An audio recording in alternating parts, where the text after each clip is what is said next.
Have you ever experienced a moment that felt too perfectly timed to be chance? Maybe you were thinking of an old friend, someone you hadn't seen in years, only to have them call you the very same day. Maybe you picked up a book at random, and inside you found the exact words you needed, as if written just for you. I've had those moments too, and every time I wondered, is this really just coincidence? Or is there something more, some hidden pattern weaving events together in ways science can't explain? Carl Jung, the Swiss psychologist and founder of analytical psychology, gave us a word for this: synchronicity. He called it an acausal connecting principle, a meaningful coincidence that defies the laws of cause and effect. And today, I want to take you on a journey through Jung's mind, his studies, his collaborations with scientists and thinkers, and the countless stories, both famous and ordinary, that show us how synchronicity still shapes our lives. Who was Jung, the seed of synchronicity? Carl Gustav Jung was no ordinary psychologist. Born in 1775 in Switzerland, he started as a medical doctor, studied under Sigmund Freud, and eventually broke away to form his own school of thought, analytical psychology. While Freud focused on the unconscious as a reservoir of repressed desires, Jung believed the unconscious was far more expansive, containing not only personal memories, but also a collective unconscious filled with shared human symbols and archetypes. It was within this framework that Jung began to notice something peculiar. In his patients' lives, in his own experiences, even in history itself, coincidences seemed to appear at critical moments of transformation, decision, or crisis. These weren't random accidents. They carried meaning, and Jung felt they pointed to something hidden in the fabric of reality itself. The defining example, the Scarab beetle. Perhaps the most famous story of synchronicity happened right in Jung's consulting room. One day, Jung was treating a woman whose personality was deeply rational, logical, and rigid.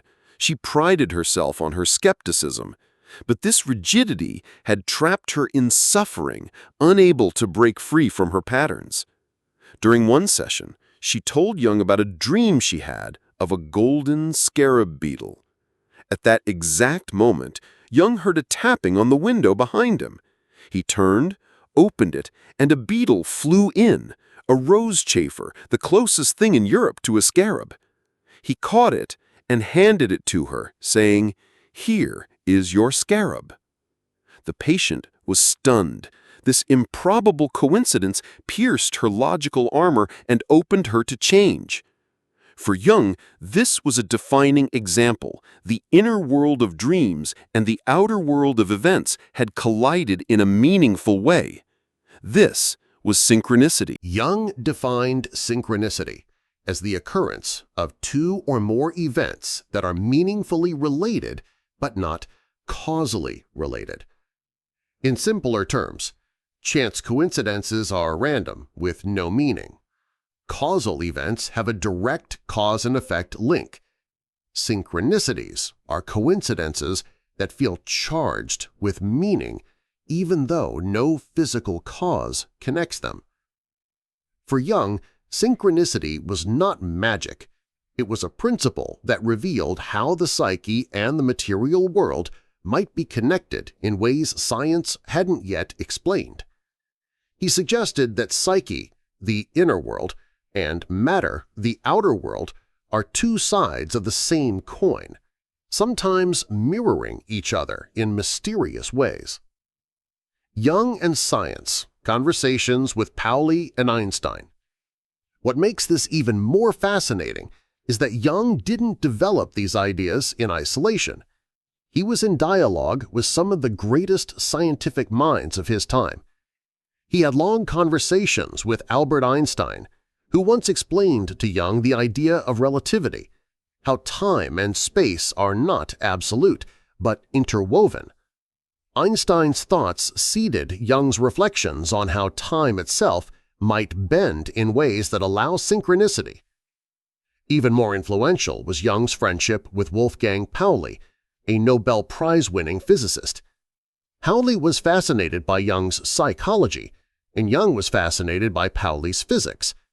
Together, they explored the possibility that synchronicity might represent a deeper order of reality, what Pauli called a unus mundus, or one world where psyche and matter are united. In 1952, Jung and Pauli co-published essays in a book titled The Interpretation of Nature and the Psyche, which gave synchronicity a formal place not just in psychology, but in the dialogue between science and philosophy. Real-life examples of synchronicity. But theory alone isn't enough. Synchronicity lives in experience.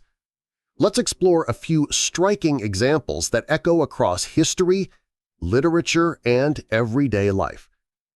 1. Lincoln and Kennedy. The eerie parallels between the assassinations of U.S. Presidents Abraham Lincoln and John F. Kennedy have long been cited as synchronicities. Lincoln was elected in 1860, Kennedy in 1960. Both were assassinated on a Friday by gunshot to the head. Lincoln's secretary was named Kennedy. Kennedy's secretary was named Lincoln. Both Lincoln and Kennedy's assassins were riot accidents. Lincoln was succeeded by Johnson. So was Kennedy. Both Johnsons were born 100 years apart. Are these coincidences or synchronicities pointing to some hidden symmetry in history? Edgar Allan Poe. In 1838, Poe published The Narrative of Arthur Gordon Pym of Nantucket, in which a shipwrecked sailors resort to cannibalism. The character eaten was named Richard Parker. Years later, in 1884, a real ship called the Mignonette sank, and the survivors killed and ate a cabin boy. His name? Richard Parker. The chilling overlap raised questions.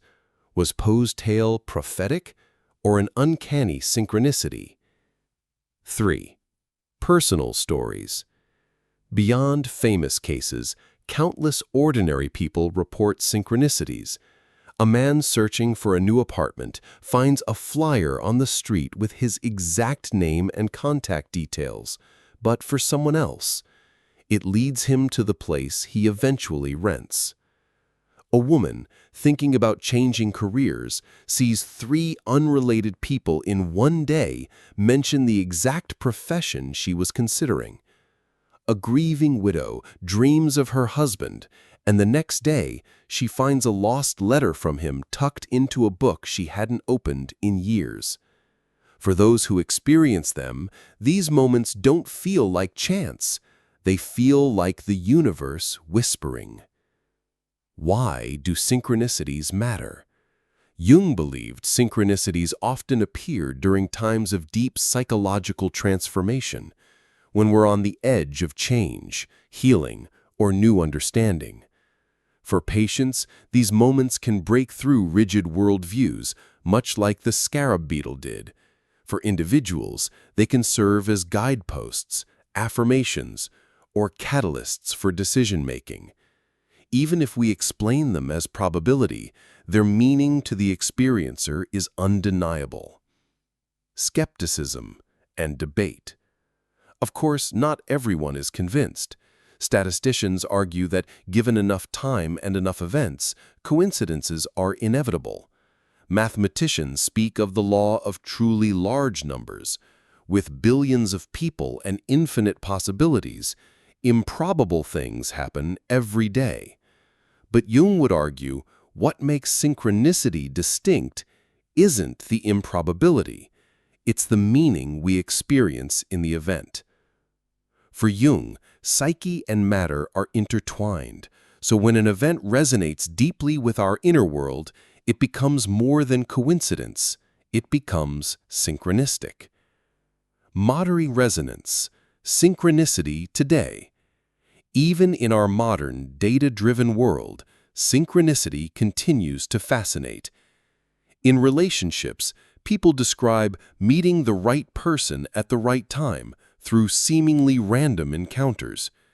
In creativity, artists and writers often stumble across exactly the symbol or phrase they need through chance discovery.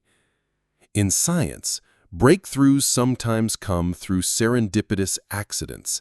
X-rays, penicillin, and even the structure of DNA had elements of synchronicity in their discovery. Today, we even see synchronicity in the digital age. You think of a song, and it suddenly plays on the radio. You search for an idea, and it appears in your social feed before you type it. Some call it algorithms. Others feel it's more. Closing reflection. Is it all connected? As I reflect on synchronicity, I'm struck by how it bridges two worlds, the measurable world of science and the immeasurable world of meaning.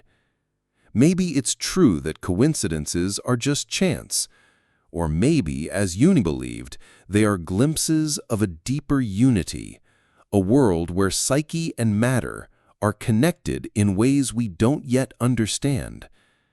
When I look back on my own life, I see moments of synchronicity that changed everything. The right book falling into my hands at the right time. The right person appearing just when I needed them most. Were these just coincidences? Or was the universe, in its mysterious way, aligning threads to guide me forward? I don't know the answer, but I do know this. Synchronicity reminds us that life is not just a chain of mechanical events.